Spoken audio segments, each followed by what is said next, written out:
Boa tarde, professor. Segundo, eu tenho uma discordância dessa fala do Mark Ruffalo. Ele fala que isso não é os Estados Unidos. Eu acho que é Eu também bem. tenho.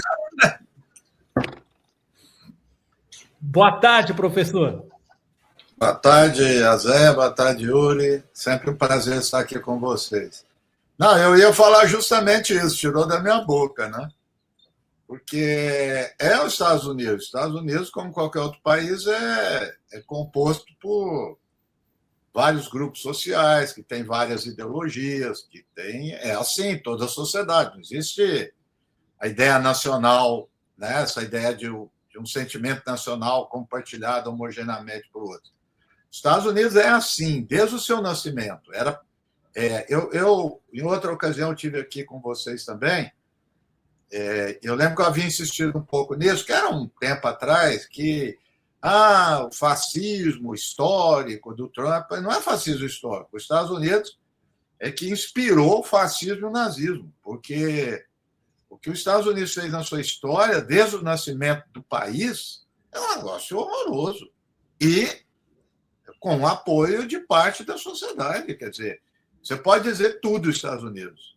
Tudo que os Estados Unidos fez não era só coisa governamental. Sempre teve um apoio maior ou menor da sociedade. Isso é evidente. Portanto, o Trump não é um fenômeno, né, um epifenômeno, um fenômeno superficial que sobrepõe. Ele é o resultado, ele é a consequência de um pensamento, de uma força social que agora, vamos dizer, foi aos limites, mas não tem nada disso. Só para completar sobre cinema, de cabeça que eu lembro, tá? Um Oscar, depois vocês podem procurar, mas eu me lembro que teve 2 filmes de guerra dos Estados Unidos, aliás, um muito bom, que não tinha nada a ver com a projeto dos Estados Unidos, que era Além da Linha Vermelha, que é um filmaço, e o outro era do Resgate do Soldado Ryan. Né? É uma perspectiva bem liberal. Pode verificar isso, se o tiver tempo. 2 guerras. Quem entregou o Oscar foi Colin Powell. Eu nunca vi isso. O secretário de Estado dos Estados Unidos entregando a estatueta do Oscar, e no discurso dele, ele diz do papel importante dos Estados Unidos para o mundo com a Segunda Guerra, com as guerras que os Estados Unidos faziam. Então, assim, eu sei dizer, o Trump é mais chulo, né? Linguagem chucra, coisa mais. Enfim, eu estou do lado assim dos. Eu estou ficando meio ranzinza, viu? Eu não sei porque o pessoal espanta. É isso que eu estou dizendo com o Trump. Eu espanto com a palavra e com a sinceridade, mas o que tem de novo? Nada. Eu estou meio. Por falar nisso, o senhor falou de cinema aí, o pessoal está dizendo qual foi o primeiro filme que viu. Qual é o senhor lembra quando o primeiro seu filme e qual é o seu favorito, professor Nasser? Primeiro filme? Não lembro. Acho que era Tarzan. Tarzan. E tem algum filme que você recomende, que você goste? Não. Tem milhares. Eu gosto muito de Born to Kill. Para mim, o melhor filme da minha vida é Born to Kill, né? O Kubrick é um cineasta preferido meu. Também tem o outro dele, da Guerra Nuclear, que é o... todos os filmes dele são maravilhosos. O Coppola o Coppola com Apocalipse Sinal, né? Também. São uns filmaços, assim, né? Mas de guerra, mas tem mais, eu sou um cinéfilo, então, assim, filme europeu, mas esses americanos, o do Coppola é sensacional. Sensacional.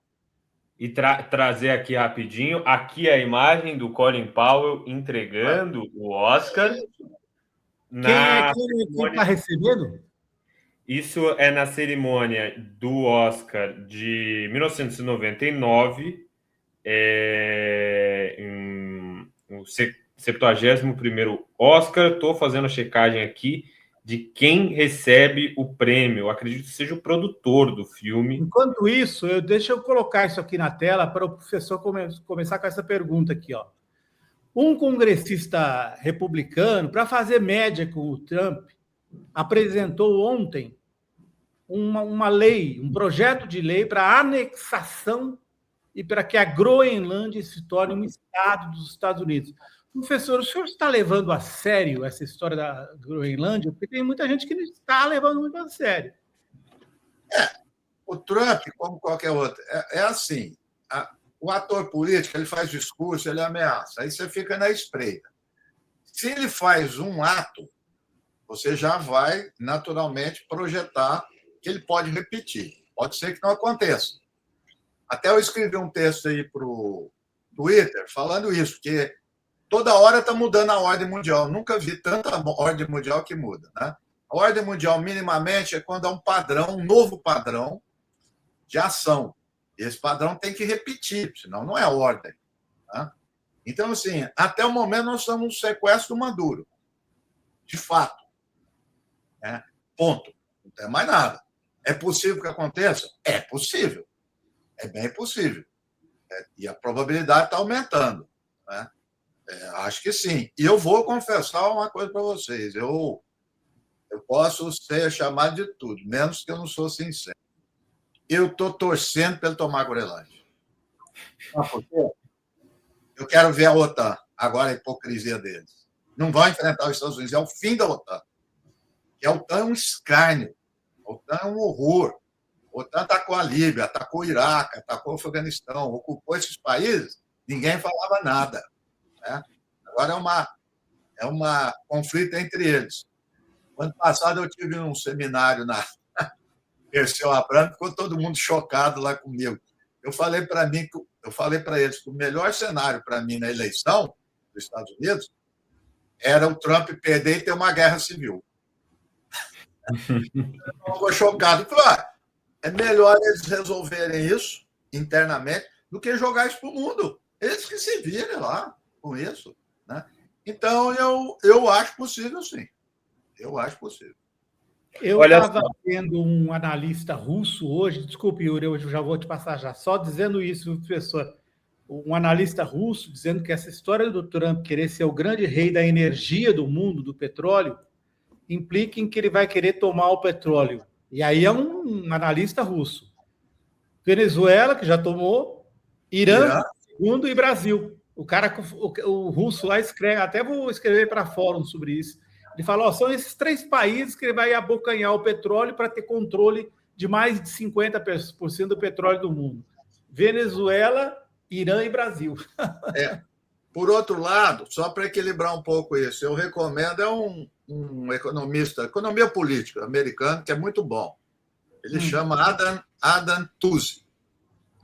Ele escreveu um artigo agora no New York Times dizendo o seguinte sobre isso. Enquanto os Estados Unidos vai para o petróleo, a China vai para outras formas de energia. Pode parecer que a curto prazo os Estados Unidos é o vencedor. A médio e longo prazo os Estados Unidos vai perder. Tomara que ele tenha razão. Ou seja, a questão do petróleo é um voo curto, né? Não é uma estratégia. Que é o pensamento do Trump. O Trump não tem estratégia. É o momento. No momento ele vai fazer isso e depois. Outro dia ele deu uma entrevista no New York Times, volta e meia que eles perguntavam e falava assim, eu faço isso, o outro que vier eu não sei. Então você veja que não tem pensamento de Estado, né? de médio e longo prazo. Isso não existe, não tem estratégia. Né? Ele tem tática, ele joga de forma tática. Né? Mas é muito bom esse texto, saiu no New York Times. Ô Nasser, eu queria, inclusive, aproveitar para falar justamente sobre a questão interna dos Estados Unidos. A gente viu aí o discurso do Ruffalo, a gente tem observado protestos gigantescos em várias cidades contra o ICE, contra a polícia política do Trump, e a gente tem eleições agora, né? E algumas eleições que aconteceram no ano passado, em Nova Jersey, Virgínia, já foram negativas para o Trump. O Trump perdeu alguns postos que não deveria ter perdido. Como que você avalia quais são esses movimentos para as eleições de meio de mandato e se isso pode ter algum impacto, por exemplo, na política externa dele aqui para a América Latina? É difícil falar isso. A gente tem que olhar a pesquisa. A pesquisa de opinião pública que foi realizada aí logo depois da Venezuela, 1/3 apoiava. Eu não me lembro agora se 25% não dava opinião. Tal. Então, Se for isso, eu acho que não altera o quadro, né? O quadro, ou seja, democrata pode até vencer, mas vai ser por pouco. Eu acho que assim, não tem nenhum fato novo que altere para um lado ou para o outro, democrata ou republicano, sobre isso. Acredito que não, né? Pelas pesquisas de opinião pública. É claro que está crescendo a oposição ao Trump, está tendo cada vez mais mobilização diante dessas ações que ele tem tido. Mas eu sempre olho o meio copo cheio e meio copo vazio, né? O Ruffalo é um sujeito sensacional, ele sempre manifestou contra Israel, é um cara... Mas, veja, ele é um dos únicos, são poucos que fazem isso. Se você olhar aí nessa cerimônia, quantos estavam fazendo isso? Quem fala isso que ele falou? Eu vi algumas atrizes com broche e tudo, mas é muito pouco. Os outros estão em silêncio. Não apoia o Trump, não tem coragem de apoiar. Mas também não tem uma manifestação. Porque, veja, um Globo de Ouro desse era para alguém fazer uma manifestação, um discurso lá público, né, para todo mundo, e de protesto e tal. Então, isso acho que não tem muito mais, né? Tem Estados Unidos, não é como aquilo que acontecia na década de 70, 80, que apesar de ser conservador, a Guerra do Vietnã, tinha mais manifestações, né? Mas eu acho que é isso. E a outra coisa de mobilização é o seguinte: o que a gente não pode esquecer as mobilizações a favor da Palestina foram imensas. Só que isso não repercutiu nos fóruns que decidem. Então, quando você tiver legislativo, maioria dos republicanos, presidente republicano, e cada vez mais a Suprema Corte tende ao republicano, é uma coisa difícil, porque o que o Trump está fazendo, assim, em outros tempos, ele sofreria impeachment, mas não tenha dúvida nenhuma. Ele está passando por cima de tudo e ninguém faz nada. O que ele falou no Congresso, na entrevista, quando ele justificou prender o Maduro, o Congresso você não pode falar nada, que eles vazam informação, que não tem credibilidade. Ficou por isso. Entendeu? Então, assim, é triste falar isso, mas está difícil, né? Olha só. Tem uma pergunta. Não, eu ia fazer a pergunta do chat. Por favor, a Tânia pergunta: qual o interesse dos Estados Unidos na Groenlândia, professora? Eu não entendo. Bom, Tânia, o professor vai explicar para você que a Groenlândia é muita riqueza também, né, professor? Olha, antes de responder o que você perguntou, é muito interessante, porque a cada decisão do Trump, a gente sai atrás buscando racionalidade, né? Por exemplo, o próprio caso da Venezuela. Quando aconteceu, vamos lá olhar, os especialistas em questão energética de petróleo, etc., são, eu diria, quase unânimes em dizer, para tirar algo da Venezuela em petróleo vai demorar muito e tudo. Ao mesmo tempo, ele faz uma reunião, um único CEO, que é da Chevron, disse que não compensa, o resto ficou calado. Da ExxonMobil. ExxonMobil. Vale a pena. E eu abri, aqui no Brasil ninguém deu repercussão ainda, depois, Azen, se você quiser, o Yuri, eu passo para vocês, eu recomendo.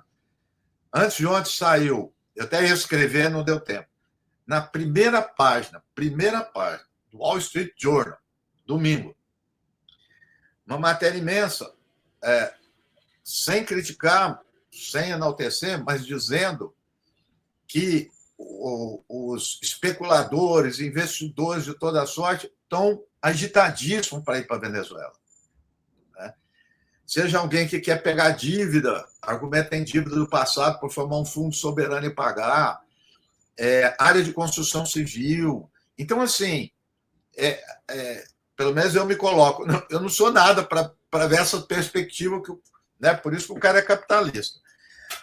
E que eles começam a abrir campo. Nessa matéria, uma matéria, assim, horrorosa para a gente. O cara falou, tem uma empresa que eles costumam entrar, como estão entrando na Síria, entra na Ucrânia, ou seja, entra em lugares de conflito para fazer especulação. Né? Mas para chegar na Groenlândia, primeiro, uma variável geopolítica, ele tem dito, é verdade, né? Tá no chamado hemisfério ocidental, né? Que ele fala que é nosso. Aliás, desde o Moro, não é o Trump, fala que é nosso. Né? E tem, agora eu vou chegar, a especulação muito grande em torno do que ele está ávido por isso, né, os Estados Unidos, que são as chamadas terras raras. Né? Então, essa é uma variável, parece que tem se tornado importante em recursos e tudo para a Groenlândia. Agora, o que é mais interessante é o seguinte, nessa entrevista para o New York Times, é uma frase pequena, mas diz tudo. Ele diz assim, algo como, ninguém me segura. Ninguém faz nada, ninguém me segura.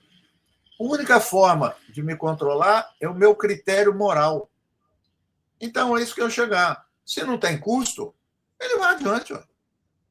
Então, não tem organização internacional, não tem direito internacional, não tem outra grande potência que vai se opor. Então, quem que vai resistir a tomar? Qual o custo dele ocupar a Groenlândia? Ele mesmo disse, menosprezando, falou que tem 4 cachorros que tomam conta lá. Falou que tem 2. 2 cachorros. Humilhando o pessoal. Então, é isso. E volto ao assunto. Nossa, mas eu estou torcendo muito para ele ocupar a Groenlândia. Eu vou adorar esse negócio. Aí eu quero ver os europeus, eu quero ver briga entre branco.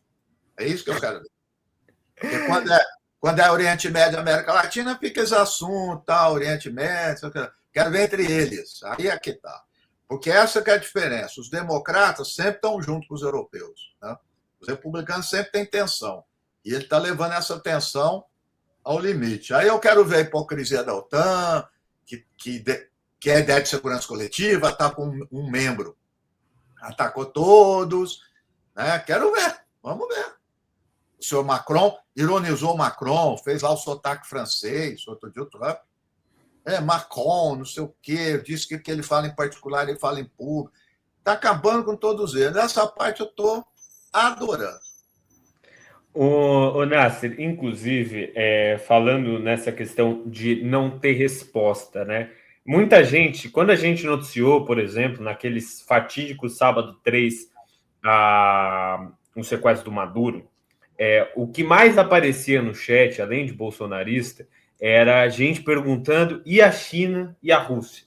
E aí agora a gente está tendo as manifestações no Irã, e novamente a pergunta, e a China e a Rússia, não vão fazer nada? A gente teve a Guerra dos 12 Dias ano passado, e a mesma pergunta, e a China e a Rússia não vão fazer nada? Quando caiu o Assad na Síria, e a China e a Rússia não vão fazer nada? Sigo com a pergunta, Nasser, e a China e a Rússia não vão fazer nada?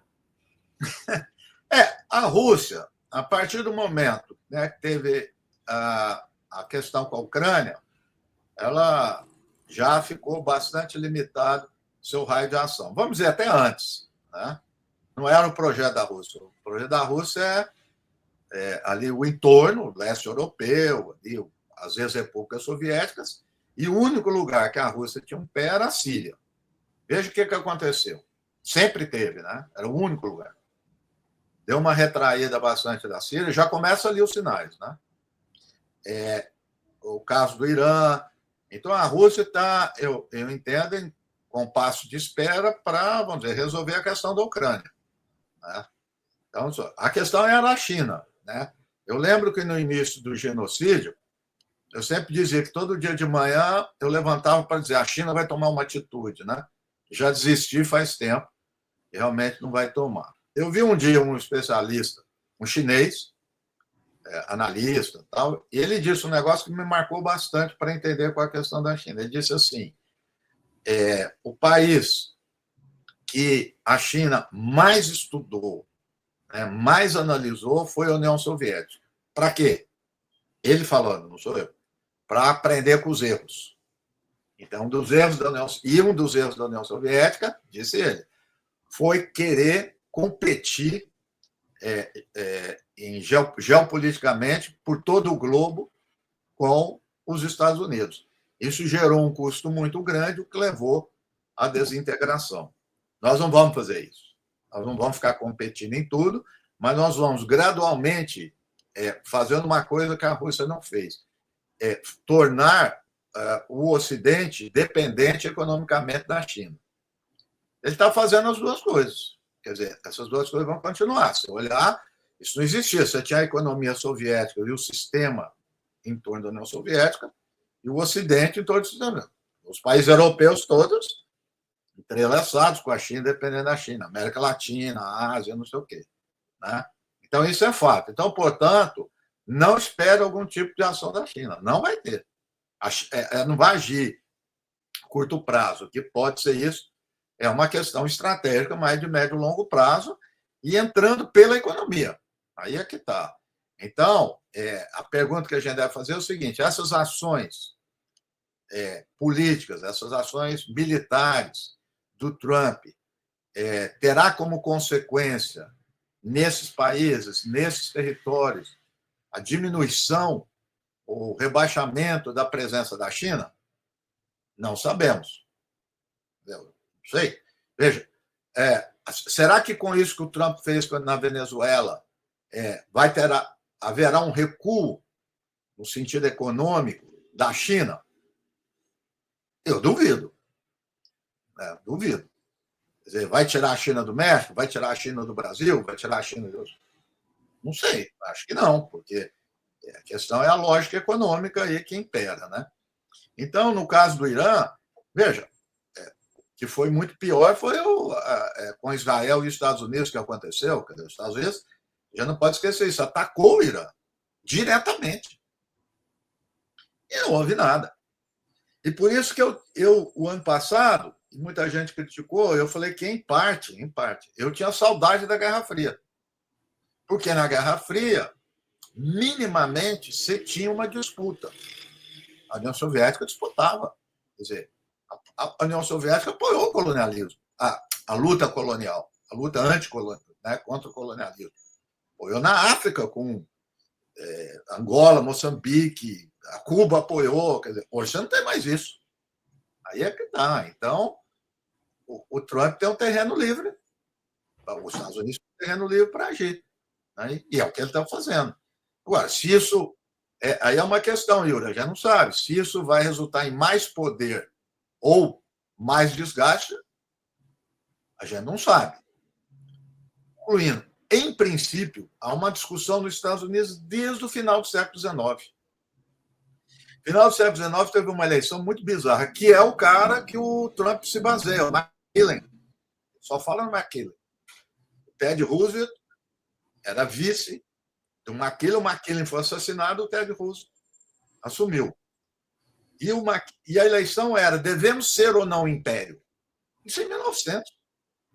E aqueles que criticavam não o faziam por um aspecto moral, só diziam o seguinte: cuidado com o império, ele faz com que os problemas de fora venham para dentro. Né? Começa a ter desgaste. Então, isso é um tema que percorre os Estados Unidos. Então, a ala, vamos dizer assim, Kissinger, o tipo de pensamento do Kissinger, era contra a ideia de império. Não é por princípio, não é nada disso. Porque justamente dizia que começa a se desgastar o poder. Então, Kissinger era a favor da repartição das áreas de influência e equilíbrio. Né? É o que a gente tem especulado agora. Muita gente tem especulado se é a volta das áreas de influência. Né? Dentro desse... A doutrina Brezhnev, né, professor? Mas o Brezhnev... Veja, isso foi do Stalin. Quer dizer, quando tem a reunião dos três em Yalta, o Roosevelt, o Stalin e o Churchill, foi isso. Repartição do mundo em áreas de influência. Isso é uma coisa antiga, mas dentro desse escopo de área de influência tem muita modulação. Que tipo de área de influência? É influência? Não, é intervenção militar. Um país não explicitamente age na área de influência do outro. Então, tem um jogo muito grande isso. Não é tão simples assim. Né? Mas o fato é que o Irã está bem longe do hemisfério. Né? Quer dizer, está muito mais próximo, está do lado da Rússia, né? E próximo da China. Né? Então, vamos ver até onde vai isso. Né? É isso que é as dúvidas agora, mas é um momento de redefinição, não é mudança de ordem ainda, mas de espreita, porque o meu foi jornalista, o Azen deve ter conhecido o Oliveiras Ferreira, e foi meu orientador. O Oliveiras era de ciência política. Brilhante, conservador, o Oliveiras, e ele falava algumas coisas para mim assim, muito simples, muito fortes. Quando a gente estava discutindo, ele falava assim: meu caro, por favor, interpretação você faz do jeito que quiser, mas não esqueça os fatos. Então, eu sempre venho me policiando, né? Eu fico policiando. Qual é o fato que nós temos? Até fato. O sequestro do Maduro e uma ação militar, vamos dizer, espetacular dos Estados Unidos. Ponto. Não tem mais nada. Até agora não tem. Tem as sanções econômicas, que sempre existiram. É bom que se diga, ele está intensificando. Ele está colocando o garrote na... Mas sempre existiu. As sanções econômicas que o Clinton, democrata, impôs ao Iraque, a estimativa é de 400, 500 mil pessoas mortas em função da falta de alimento e remédio. Não era o Trump, era o Bill Clinton. Não podemos esquecer isso, porque parece que é de um dia para o outro esse negócio. Não é. Né? Então, o fato é esse até agora. Vamos ver como é que vai correr a Venezuela. Ainda tem muitas coisas, muitas indagações. O Irã também está numa situação muito difícil, como nunca teve, mas ainda não temos, vamos dizer, um cenário completo para fazer qualquer tipo de afirmação.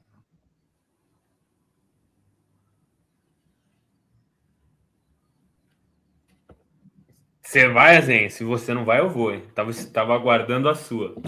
Não, então vou eu. Professor, fale do Irã, então, porque acho que é um assunto que todo mundo tem interesse em saber, mas fica muito turva a situação, porque a gente tem uma guerra de propaganda em rede social, a gente tem uma agitação de rede que é maior que a agitação da realidade até, mas não deixa de ser uma crise profunda, né? Com o próprio governo admitindo mais de 100 agentes de segurança mortos, talvez a crise mais profunda que a Revolução Islâmica já enfrentou, né, professor? Zé, olha, tem uma área antiga por das ciências sociais, sociologia, que estuda revolta, mobilização populares, guerra civil e tudo. E, a partir de esses estudiosos de método comparativo, eles têm alguns elementos. Então, o primeiro que eu diria é o seguinte: não existe grandes mobilizações populares se não há causas profundas. Então, assim, só o ano passado eu vi os dados. Bom, você esteve lá, você sabe mais que todo mundo. Então, aí depois você comenta. Porque eu sabe muito mais do que eu aí o dia a dia, coisa do Irã. Mas eu vi esses dados macroeconômicos. A moeda caiu 80%. A inflação de alimentos altíssima. Então, assim, independentemente de quem está no governo, então, em qualquer lugar do mundo, vai ter insatisfação. Então, isso é uma coisa. O Irã é um dos países do Grande Oriente Médio, tradicionalmente, onde tem, você deve ter visto isso, maior engajamento da sociedade. Eu me lembro, um tempo atrás, o maior número de conexão com a internet, as universidades são muitas, as pessoas prezam o intelectual, prezam o estudo. Então, assim, é natural que, num ambiente desse, haja insatisfação, né? E tudo. Então, isso é uma coisa, e tem insatisfação e ela é real. Ok. Nesse quadro, nós não podemos ser ingênuos em não ver que os Estados Unidos e Israel estão insuflando isso. Quer dizer, o Haaretz, para não dizer outros jornais, publicaram isso, que tem documentos mostrando a infiltração de gente no movimento. Está muito claro, inclusive patrocinando a ala monarquista. Mas eu não estou entre aqueles que vão dizer que o movimento é de monarquista, que não é real. É real. Vai entrando gente de tudo quanto é perfil. Né? E você acabou de falar um negócio que pouca gente está dizendo. 100 ou mais, né, centenas de pessoas das forças policiais foram mortas. E o que é mais espantoso é o que eu fui procurar para saber como. Eu não vi. Porque isso é muito importante, ou seja, tem gente armada ali, e fazendo coisas, como também 500, 600 mortes, sei lá o quê. Ou seja, está quase indo para uma guerra civil. Aí eu vou entrar em outro elemento que é importante das guerras civis. Para ter guerra civil, você tem que ter uma cisão das elites. As elites têm que cindirem e envolverem. Até o momento não tem. Pelo que eu vi, eu tenho lido vários analistas iranianos, ainda não tem. Inclusive, em função disso que você disse, das mortes, já no movimento de protesto está dizendo, nós queremos melhoria, nós queremos mudar, tal, mas não queremos morte. Nós não temos nada com esse pessoal que está fazendo isso aí. Então, no movimento de oposição, já está tendo divisão também, né? É uma situação muito delicada. Tem gente especulando que pode ser uma saída à la Venezuela, né? Não é com o sequestro do Khamenei, porque isso é quase impossível. Pode matar o Khamenei, ou pode, ao mesmo tempo, antes disso, negociar uma saída, colocar um setor mais moderado, negociar a questão nuclear. Então, assim, eu poderia falar aqui que há vários cenários, né? Mas, de toda forma, mesmo que o governo, e não há sinais do que o governo vai cair, mesmo que o governo saia razoavelmente bem, as causas vão continuar lá. Porque o Irã e a Venezuela, sanções arrebentaram o país. Não adianta falar. Quer dizer, por mais que eles... O Irã está sob sanções praticamente desde a Revolução, né, professor? Vai e volta. Irã, Venezuela... Claro, Cuba, em primeiro lugar, Venezuela e Irã. Eu li muito sobre sanções, e o criador das sanções foi o Woodrow Wilson, que é o todo democrata. E ele dizia o seguinte, as sanções são ótimas, sabe por quê? Nós não morre fuzileiro naval americano, a gente estrangula o país. É uma guerra sem empregar arma. E o Irã está nisso, não adianta falar. Quer dizer, por mais que o Irã tenha se conectado com a Rússia e a China nesses anos, e eu li sobre isso, e o Irã abriu para a Ásia, mais do que... Ok, deu uma segurada, mas é impossível. Não dá para segurar, né? Então, mesmo que essa crise se amenize, a perspectiva do Irã é difícil, muito difícil, porque a pressão é muito grande, né? E aí volta o que o Yuri falou. Se você não tem um apoio imediato de sustentação, de dissuasão, né, por parte de uma grande potência, que no caso é a China, você vai fazer o quê? Aí eu volto à entrevista do Trump. Se ninguém me opuser, se ninguém me segurar, eu vou adiante. Quem que vai segurar? O Irã, para complicar ainda mais a situação, né, professor? Tem vários movimentos separatistas que eventualmente podem ser armados por Israel, tem os curdos, enfim. As fronteiras do Irã são muito disputadas, então para Israel é muito fácil chegar e infiltrar lá. Você sabe que volta e meia vem na minha cabeça, há muitos anos eu falo que a doutrina, chama doutrina Bernard Lewis. Bernard Lewis é um historiador judeu turco, patrocinado pelos Estados Unidos, grande historiador, fez escola em todo lugar. E a doutrina Bernard Lewis era, em primeiro lugar, na época, para pegar a União Soviética. E o que era? Não era entrar em guerra nem nada. É induzir, isso que o Azenha falou, separatismo. Ou seja, entrar no mundo islâmico, promover guerra civil. E, à época, vazou o mapa.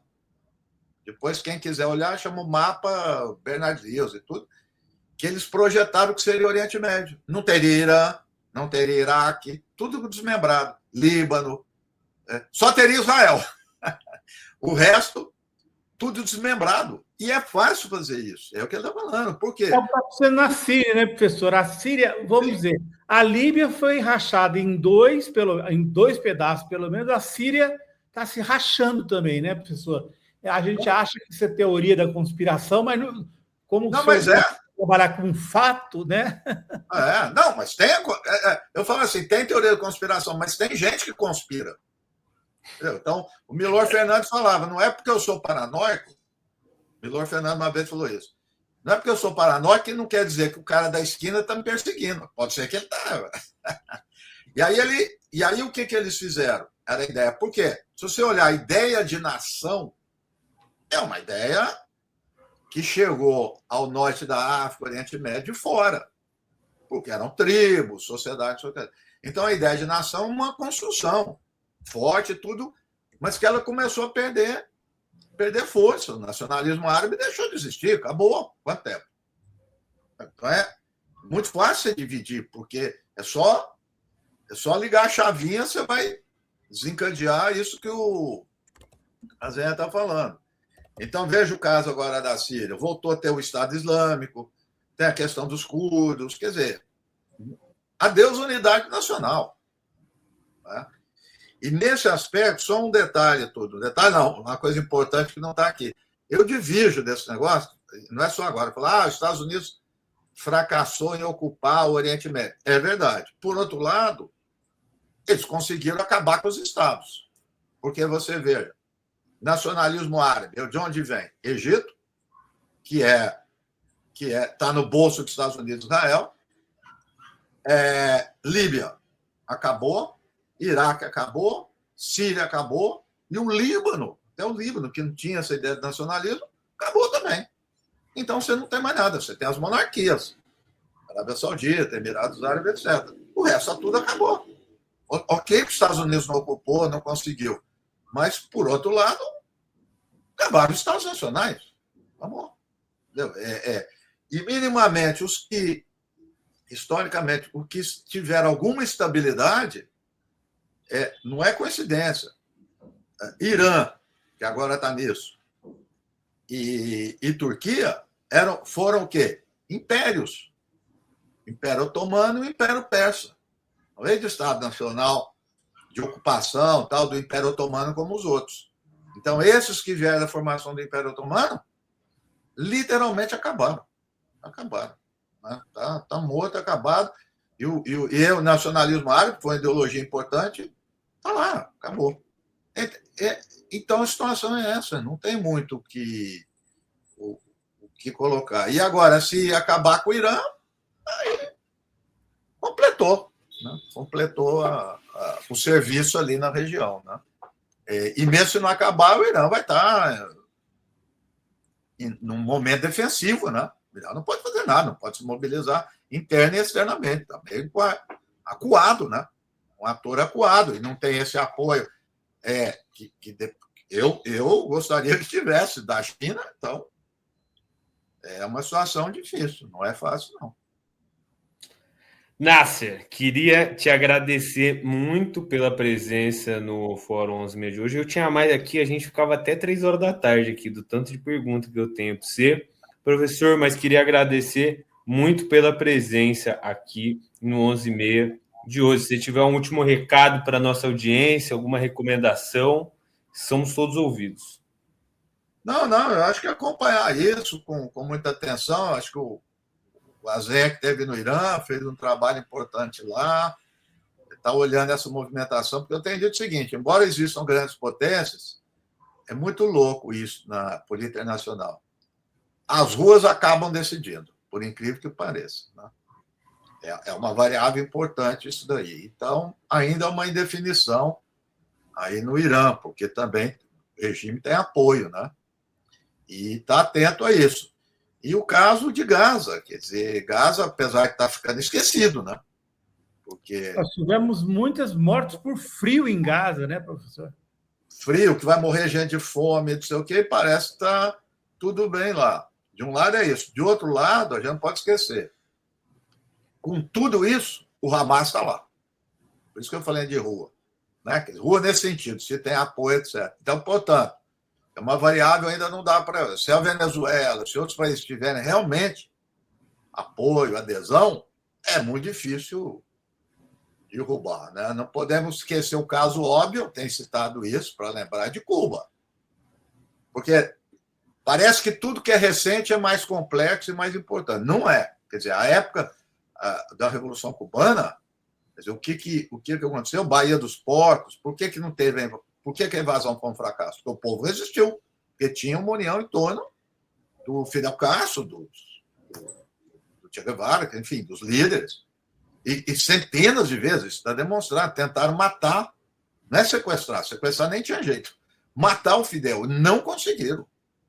Então, por mais que tenha eficiência tecnológica, isso que eu entendo isso tudo, mas se tiver apoio, adesão, né, a um projeto e tal, é difícil derrotar, não tem poder que derrota. Agora, se tiver a mínima divisão, os Estados Unidos aproveita. Com razão, sim, eu digo com razão, porque assim, é a lógica da política, vai aproveitar.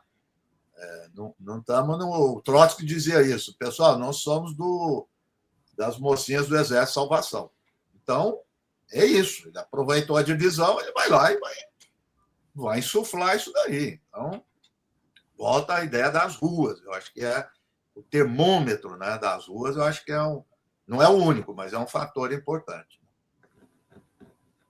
É isso, professor. Muito obrigado pela presença aqui no 11h30 de hoje. Até mais, Tchau, Azé, Yuri. Obrigado, professor. Até mais. Abraço.